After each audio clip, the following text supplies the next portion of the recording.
you just talk through the creative process and the trigger to the idea?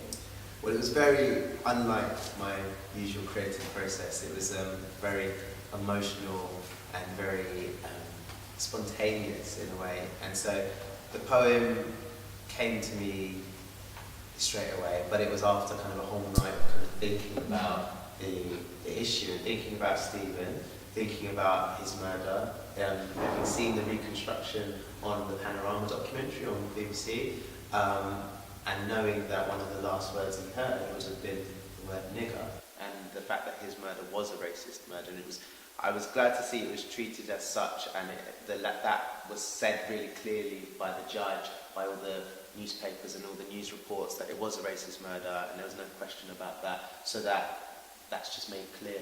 But that really stuck with me, and so I wrote a status about it, and that was the first thing I did, and that was kind of at night time. And I wrote a status saying, rappers, when you use the word nigger, remember that's one of the last words Stephen Lawrence said. So don't tell me it's a reclaimed word. And that was because I've been thinking a lot about hip hop, and I recently made a documentary for One Extra that was looking at hip hop, and so I put that up there. That status alone got like about 50 retweets and lots of comments and likes on Facebook. So. And then it just made me keep thinking about it. So I said, obviously I've said something here that has connected with people. Is there anything more I want to say? And I was up all night just thinking. And then once I started writing, at like 6 a.m, by 6:30, it was done. And I thought, I think this is finished. And I sent it to a friend called Musa Okwonga, who's a journalist and a poet as well. And he said to me, put that online, record it, and onto SoundCloud, and let's get people hearing this. So that's what we started doing. And so you say that's really different from the way you normally compose sort of the real kind of emotions. I mean, I just usually take a lot more time. I usually take more time.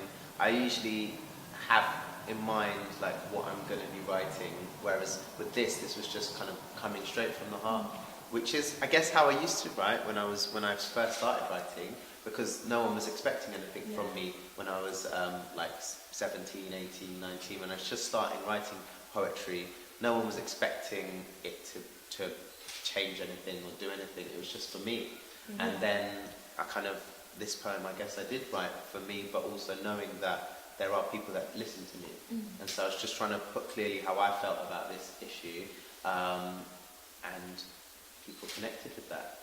You're quite encouraged when you're seeing how interested people are around the world in what you've said. Definitely. It's really encouraging to know that one, a poem is getting this kind of attention, and two, the sentiment that I'm putting across is resonating with people, and that even if people weren't being particularly outspoken about it before, now that they have my poem to kind of use to show people how they feel or what they've been thinking and not really known how to articulate. And I think for some people I've articulated kind of quite exactly what they were thinking also. So that's really nice to know I've kind of tuned into some collective consciousness about this issue. So do you think it would have been as easy to tap into that had you not used your iPhone, had you not been able to use the internet? How important is technology to you as a poet? To me, it's very important. I am very much on Twitter most of the day and night. What about, you're talking about rappers and so on in your poem. The fact that this kind of music uses the word nigger a lot, and maybe there are some now that are kind of trying to change the perceptions and make more PC music. Is this kind of helping or hindering racism? I don't think it's just that there's some now. There always have been positive role models within hip-hop, and hip-hop came out of the struggle, and hip-hop and music that have branched out of it are about expressing the voice and the opinions of those who are oppressed in certain ways. But I guess when it gets to a level where it's not an oppressed person speaking, it's someone that's like making money off the oppressed people, there's a whole different dynamic to it and a different responsibility. So I think a lot of kind of more conscious artists might lose that consciousness and that sense of responsibility, the more money they make. It seems that's what it looks like to me, but they can tell me otherwise if they feel like they're being misunderstood with the music they put out there. But from what I'm seeing from the more successful rap, hip hop artists, they kind of lost touch in a lot of ways. That's why I like spoken word, because I guess we're not on the same scale as poets, we're not on the same scale as rappers, but we kind of speak very much for the people that we represent, that we are around, and speak for ourselves. And we don't have an industry behind us that tells us what we can and can't say in the same way as music does. But in terms of racism, it's hard to see. It's hard to really put your finger on it, because obviously the music industry is an enormous industry, and I wonder how many people high up in the industry are actually of any ethnic minorities. Do you know what I mean? I don't think, Jay-Z's really rich, and he's set up his own label, so he's managed to do his own thing. But there's a lot of artists under labels where the people at the top are not black or any other minority and are not interested in the issues of black people. They just want to make money. And if saying nigger, bitch, hoe, all of that will make money for those people, they'll let you do it. They'll encourage you to do it. And I think that's just how it is and how it's been for a long time. What the Stephen Lawrence case affect you back in those days? Well, I was only 8 at the time, so it's quite a distant memory, and I think everything that's happened the beginning of this year really brought it back to me. I think at the time, Stephen Lawrence is someone that we all kind of know about and know about the injustice around the case, but I think it really came back into my heart, like seeing everything happening recently, because I think it started to become a distant memory. And I know Doreen and the whole family and this trust have always kind of tried to keep him out there and keep his memory alive, but it had started to fade. And this, finally, some justice being served is really doing a great honour to Stephen's memory. And so that's really important that this has happened, because it was starting to feel like it never was going to happen. So yeah, it's in my childhood it was just like there were so many tragic kind of cases, and Stephen sadly was one of many, and that's a really sad thing to have to say, but it's like he sits in a place with like Damilola Taylor and many others, and it's like I also work with the Damilola Taylor Trust, and it's just it's really sad to know that this is happening, but it's really encouraging to see families that come and do amazing things, like set up organisations on the back of such grief and do such amazing work and bring such hope to so many people, like the Stephen Lawrence Trust has done, like the Damilola Taylor Trust, and many other of these families have done.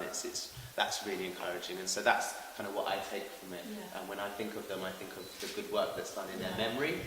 That's what I try and think about. Yeah.